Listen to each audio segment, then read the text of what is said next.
மக்களே, big pass லைவ்ல evening activity டாஸ்க்னு ஒரு டாஸ்க் கொடுத்துருந்தாங்க. இதுல உண்மையை மட்டும் தான் பேசணும் அப்படின்றது தான் டாஸ்க்கு. ஒரு கேள்வி இருக்கும், அந்த கேள்வியை நீங்க ஆன்சர் பண்ற மாதிரி இருக்கும். அதுதான் டாஸ்க். அதுல என்ன பண்ணிட்டாங்கன்னா, ஒரு பவுலுக்குள்ள ஒரு கிட்டத்தட்ட ஒரு 16 சீட்டு போட்டிருக்காங்க. 15 சீட்டு ஒவ்வொருத்தருக்கு போயிருச்சு. எக்ஸ்ட்ரா ஒரு சீட்டை மட்டும் ஒட்டுமொத்த ஹவுஸ் மேட்சும் அதுக்கு ஆன்சர் பண்ணியிருந்தாங்க. அது என்ன ஏதுன்றதை கொஞ்சம் டீட்டெயிலாக பார்க்கலாம். பெரிய வீடியோவா போறதுக்கான வாய்ப்பு இருக்கு, கொஞ்சம் பொறுத்துங்க. சேனலுக்கு புதுசாக இருந்தீங்கன்னா சப்ஸ்கிரைப் பண்ணிருங்க. வீடியோ பார்க்குற அனைவருமே மறக்காம லைக்கும் ஐப்பும் பண்ணீங்கன்னா இந்த வீடியோ பல பேருக்கு போய் சேர்ந்துடும். இப்போ கண்டென்ட்டுக்குள்ளே போயிடலாம். ஸோ இதில் என்னன்னா, நீங்கள் இந்த தப்பை ரியலைஸ் பண்ணியிருக்கீங்களா? இதில் உண்மைக்கான கேமு அன்ஃபினிஷ்டு ஸ்டேட்மெண்ட் இருக்கும். அதில் இந்த ரியலைசேஷனை பற்றி நீங்கள் பேசணும். அந்த கேள்விக்கு ஏற்ற ரியலைசேஷனை பற்றி பேசணும் அப்படின்றதா. ஃபர்ஸ்ட் விக்ரமுக்கு வந்து சமையலில் உங்களுக்கு ஃபேவரட்டான உணவு என்ன அப்படின்னும் போது கனி வச்ச மீன் குழம்பு 3 நாள் வச்சுலாம் சாப்பிட்ருக்காராம். இது வரைக்கும் மீன் குழம்புலாம் அப்படி வச்சு சாப்பிட்டதே கிடையாதா. மீன் குழம்புலாம் ஒரு நாள் விட்டு அடுத்த நாள் சாப்பிட்டாதான் அது பயங்கர டேஸ்டா இருக்கும். அதுவே சாப்பிட்டது இல்லை போல. அதுவே பழைய சோறு கூட சாப்பிட்டது இல்லைன்னும் போது ஷாக்கிங்காக தான் இருந்தது விக்ரம் கேட்கறத பொறுத்து. அடுத்து நான் எப்படியோ அதே மாதிரி அக்செப்ட் பண்ணிட்டாங்க. ஸோ என்ன அப்படியே அக்செப்ட் பண்ணி ஏற்றுக்கிட்ட ஒரு நபர் கனி தான் அப்படின்றத சபரி சொல்லிட்டு இருந்தாரு. ஃபர்ஸ்ட் ஒரு ஆன்சர் வந்து வாட்டர் மிலான சொல்லிட்டாரு. வாட்டர் மிலான தப்பு அப்படிதான், அப்படியே தான் பேசுவார். அதை நாங்கள் அக்செப்ட் பண்ணி ஏற்றுக்கிட்டோன்ற மாதிரி பேசியிருப்பாரு. பட் ஆன்சர் அது கிடையாது. அதுக்கப்புறம் திரும்ப புரிஞ்சுக்கிட்டு ரெண்டாவதா வந்து சபரி ஆன்சர் பண்ணாப்புல. அடுத்து பிக்கெஸ்ட் வீக்னஸை உணர்ந்த தருணம் அப்படின்ற கேள்வி அரோராக்கு. என்னன்னா, அது வந்து துஷாரை சொல்லுவாங்கன்னு நினைச்சாங்க. நம்ம ப்ரோமோலே என்ன பார்த்தோம், துஷார் துஷார் துஷார். ஆனால் அப்படி நடக்கல. ஃபுட் கிரேவிங்ஸு, எனக்கு ஃபுட் கிரேவிங்ஸ் அதிகமாக இருக்கும். அதை வச்சே என்னை நாமினேட்லாம் பண்ணியிருக்காங்க பல வாரங்கள். இன்னும் ஒரு இடத்துல நானே அதை விட்டு போகணும்னு முடிவு பண்ணிட்டேன். அதை விட்டு நான் கிவ் அப் பண்ணிடலான்ற அளவுக்கு போயிருக்கேன். பட் இப்போ அதெல்லாம் மாற்றிக்கிட்டு இருக்கேன் அப்படின்றது. அடுத்து திவாகர், இந்த பிபி எனக்குள்ள இப்படி ஒரு விஷயத்த மாத்திருக்கு நான் எதிர்பார்க்கல அப்படின்றது. ஸோ பிக் பாஸ் வந்து எனக்கு ஒரு பெரிய மாற்றங்கள் நடந்திருக்குன்னா, வீட்டு வேலைகள்லாம் செஞ்சதே கிடையாதான் வாட்டர் மிலன். அது கொஞ்சம் எனக்கு மாற்றத்தை ஏற்படுத்தியிருக்கு அப்படின்றது சொன்னார். ஓகே. வியானா, இந்த ஷோல உங்களுக்கு என்ன கிடைச்சது? இந்த ஷோல நீங்க ஜெயிக்கலனால உங்களுக்கு ஒன்று கிடைச்சிருக்கல அப்படின்னும் போது, இந்த ஷோ மூலியமா எனக்கு ஒரு பயங்கரமான கான்ஃபிடென்ட் கிடைச்சிருக்கு அப்படின்றது.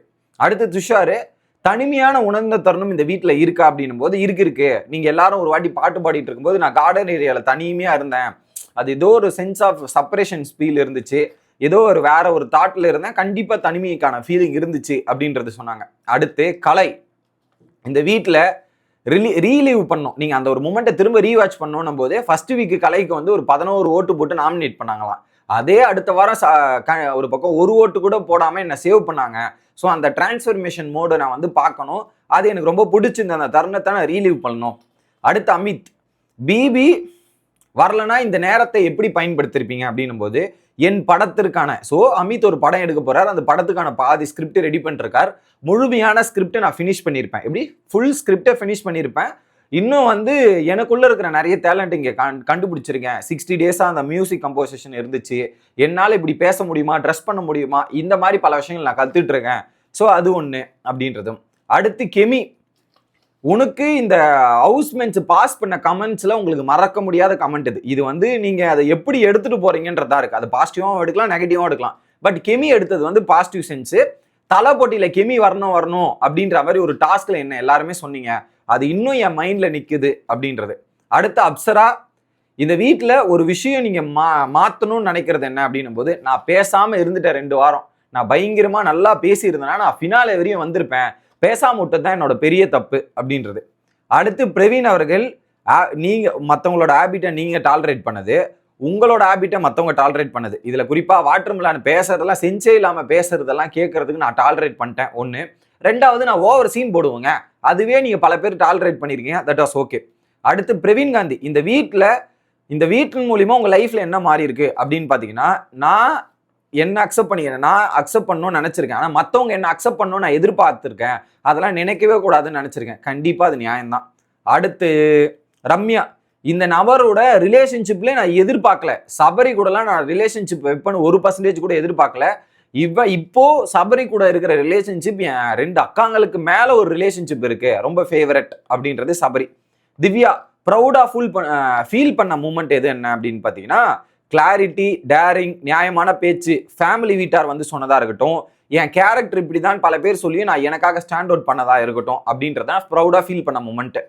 அடுத்து பிரஜன், இது இது இப்படி நடக்குமான்னு யோசிக்காத தருணம் என்ன? எல்லாரும் கார் டாஸ்க்கு நினைச்சிருப்பீங்க. இல்ல, வீக்கெண்ட் எபிசோட்ல விஜய் சேதுபதி உங்களை உடைச்சி உட்கார வச்சு அடுத்து நாமினேஷன் ஃப்ரீ பாஸ் என் டீமுக்கு வாங்கி கொடுத்தான்ல, அந்த ஒரு தருணம் தான் என்னால் மறக்க முடியாத தருணம். கேம்ல ஒரு பெரிய புரிதல் ஏற்பட்டுச்சு அப்படின்றது. அடுத்து கடைசி கொஸ்டின் என்னன்னா, பெரிய பாடம் இந்த வீட்டில் வந்து நீங்க கத்துக்கிட்ட பெரிய பாடம் என்ன அப்படின்றது ஒரு லாஸ்ட் கேள்வியா இருந்துச்சு. அதை ஒட்டுமொத்த ஹவுஸ் மேட்சுமே கரெக்டாக சொல்ற மாதிரி. ஆனால் அந்த பவுலில் யார் யாருக்கு எப்படியாப்பட்ட கேள்விகள் போகணுன்றது கரெக்டாக தான் போச்சு. நல்லா இருந்துச்சு. ஃபர்ஸ்ட் அரோரா, கார் இன்சிடென்ட்ஸில் நான் பயந்துட்டு இருந்தேன், ஆனால் அந்த பயந்ததை ஓல்டு பண்ண கற்றுக் கொடுத்ததே எனக்கு திவ்யா தான். ஸோ அந்த ஆக்ஷன்ஸ் எல்லாம் கற்றுக்கிட்டு அவங்ககிட்ட நிறைய விஷயங்கள், எனக்கு ஒரு பக்கம் பேச்சில் தைரியம் இருக்கும், ஆனால் அந்த ஆக்ஷன்ஸில் தைரியம் இருக்காது, பயந்துடுவேன். அதுக்கு இப்படிலாம் இருக்கணுன்ற மாதிரி ஒரு பக்கம் திவ்யாவோட அட்வைசஸ் நான் எடுத்து லேர்ன் பண்ணிட்டேன். இதுக்கப்புறம் நான் என்ன பண்ணாலும் அந்த அளவுக்கு தைரியமா பண்ணுவேன் அப்படின்றத சொல்லிட்டு கொஞ்ச நேரம் கழிச்சு ரெண்டாவதா வந்து சொன்னாங்க, ஒரு பணப்பட்டி மேல தோணுச்சுன்னா அதை கை வச்சு எடுத்துடணும். அதை யாருக்கிட்டையும் ஒப்பீனியன் கேட்கக்கூடாது, கேட்கக்கூடாது. ஸோ நமக்கு தோணிடுச்சுன்னா அதை செஞ்சிடணும் அப்படின்றது. அடுத்து வியானா, கம்ஃபர்ட் ஜோன்ல நம்மளுடைய கம்ஃபர்ட் ஜோன் அதர் மெம்பர்ஸ் கிட்ட எதிர்பார்க்கறதே தப்பு. அதை நம்மளே நமக்குள்ள கம்ஃபர்ட் ஜோன் வச்சுக்கணும். ஃபர்ஸ்ட் நம்ம கிட்ட தனிமையா உட்காந்து பேசிக்கணும். இதை நம்ம மற்றவங்க கிட்ட ஷேர் பண்ணாதான் நமக்கு பிரச்சனை அப்படின்றது. விக்ரம், தேவையில்லாம ஜட்ஜ் பண்றது, பர்ஸ்பெக்டிவ் வைக்கிறது. அவங்களும் மனுஷங்க தான், ஃப்ராடு, ஏமாத்துக்காரன், பொறுமையா இருக்கிறான், இந்த மாதிரி சொல்லக்கூடாது அவங்க. ஸோ அவங்களும் ஒரு மனுஷங்க தான், அவங்களுக்குள்ளேயும் ஏதோ ஒரு விஷயம் இருக்குன்றதை யோசிச்சு பார்த்தா கரெக்டா இருக்கும் அப்படின்றது. துஷார், நான் நோ சொல்ல லேர்ன் பண்ணிட்டேன். எப்படி நோ சொல்ல, இது வரைக்கும் நான் யாருக்குமே நோ சொல்ல முடியாது, பட் இந்த இடத்துல நோ சொல்ல லேர்ன் பண்ணிக்கிட்டேன். இப்போ எனக்கு எல்லாமே கொஞ்சம் அதுக்கேற்ற மாதிரி நடக்குதுன்றதை நான் பார்த்துக்கிறேன்றதை சொல்லிட்டார். சபரி அவர்கள், தப்பை அக்செப்ட் பண்ணிக்கணும், தப்பை அக்செப்ட் பண்ணிட்டா காலில் விழுந்தணும், தப்பே இல்லைன்னா ஒரு தலைமுடி கூட கீழே விழாமல் நடக்கணும் அப்படின்ற மாதிரி ஒரு பயங்கரமா இருந்தது அந்த சென்டென்ஸ் சபரி பேசினது. அடுத்து, நம்ம மற்றவங்க மேலே நம்பலாம், ஆனால் மற்றவங்க நம்ம மேலே நம்பலன்னா அது நம்ம பிரச்சனை கிடையாது, அவனுடைய பிரச்சனைன்ற மாதிரி முடிச்சாச்சு. அடுத்து அப்சரா, கோபம், அன்பு, பாசம் இதெல்லாம் ஓகே, ஆனா அதெல்லாம் இருந்தாலுமே நம்மளுடைய ஓப்பனான சஜஷனை ஓப்பனா சொல்லணும். அது இருந்து நம்ம சஜஷனை சொல்லாம விட்டா நமக்கு ப்ராப்ளம் தான் வரும். அதை அப்பயே ஸ்ட்ரெயிட் ஃபார்வர்டா சொல்லிட்டா அது ரொம்ப நல்லா இருக்கும். அமித், ஸோ நம்பிக்கைன்ற காசு எல்லாருக்கிட்டையும் நம்ம போய்க்கூடாது, அப்படி போட்டா நம்ம சிங்கி தான் அடிக்கணும். எப்படி நம்ம சிங்கி தான் அடிக்கணும், அதை நம்பிக்கைன்றது ஒவ்வொரு யாரு பார்த்து கரெக்டா செலவு பண்ணணும் அப்படின்றத சொல்லிட்டார். அடுத்து வாட்டர்மெலன் ஸ்டார், நானா தான் இருக்கேன், அவர் தனி உலகத்துல வாழ்வார்ல, அதனால அப்படி. காந்தி, இப்போ மழையிலையும் கொடை பிடிப்போம், வெயிலையும் கொடை பிடிப்போம், ஓகே, இதுல கொடைய தூக்கி போடுறதா இல்ல திரும்ப வீட்டுல பத்திரப்படுத்தலான்றது இருக்கு. அந்த மாதிரி தான் நம்ம இந்த ரிலேஷன்ஷிப்பை தூக்கி போறதா பத்திரப்படுத்தலான்னு இருக்குன்றத ஒண்ணு. ரெண்டாவது, பிக் பாஸோட ஒப்பீனியன் எனக்கு வெளியே வேற மாதிரி உள்ள வேற மாதிரி இருந்துச்சு, வெளியே போனதுக்கு அப்புறம் நிறைய விஷயங்களை கனெக்ட் பண்ணி ஸ்பேஸ் கூட கனெக்ட் பண்ணி இங்க வந்து உட்காந்துருக்கேன், that is the space energy அப்படிங்கிற மாதிரி பேசியிருந்தார். அடுத்து ரம்யா, ஸோ நான் இப்படிதான்ற மாதிரி வேர்ட்ஸ், என்னுடைய வார்த்தைகள்லாம் கட்டுப்படுத்தி நான் ப்ரொடெக்ட் பண்ண ஆரம்பித்தேன். பட் அப்படி கிடையாது, நான் நல்லதாக பேசியும் என்னை ப்ரொடெக்ட் பண்ண முடியும், எந்தெந்த விஷயங்களை எப்படி செலக்ட் பண்ணுன்றது இருக்கு, அதை நான் கற்றுக்கிட்டேன். இப்போ இந்த வீட்டில் என்னால் எல்லாத்தையும் பண்ண முடியும், நான் லேர்ன் பண்ணிட்டேன் அப்படின்றது ரம்யாவோட தரப்பு. கலையரசன் 4 விஷயத்த சொல்றார். போல்ட்னஸ், எனக்கு யாருக்கிட்டே எதிர்த்து பேசணும்னாவே பயமா இருந்துச்சு, அந்த டாஸ்க்லாம் போறதுனா பயம் இருந்துச்சு, இப்போ அந்த பயம் போயிடுச்சு. ரெண்டாவது, நமக்குள்ள பிரச்சனை வருதுன்னா அந்த பிரச்சனைக்கான சொல்யூஷன் அதர்ஸ் கிட்ட போய் தான் நான் கேட்பேன். அந்த சொல்யூஷன் நமக்குள்ளேயே இருக்குதுன்றதான் பார்க்கணுமே தாண்டி அடுத்தவங்க கிட்ட போய் போனா அதை பெருசாக்கி விட்டுறாங்க. அடுத்து, தப்பான ஒப்பீனியன், நமக்கு ஒரு தப்புன்னு தோணுச்சுன்னா அதை ஓப்பனா கேட்டுறணும், அதுக்கப்புறம் கேட்கணுன்றதான் தள்ளி போடக்கூடாது.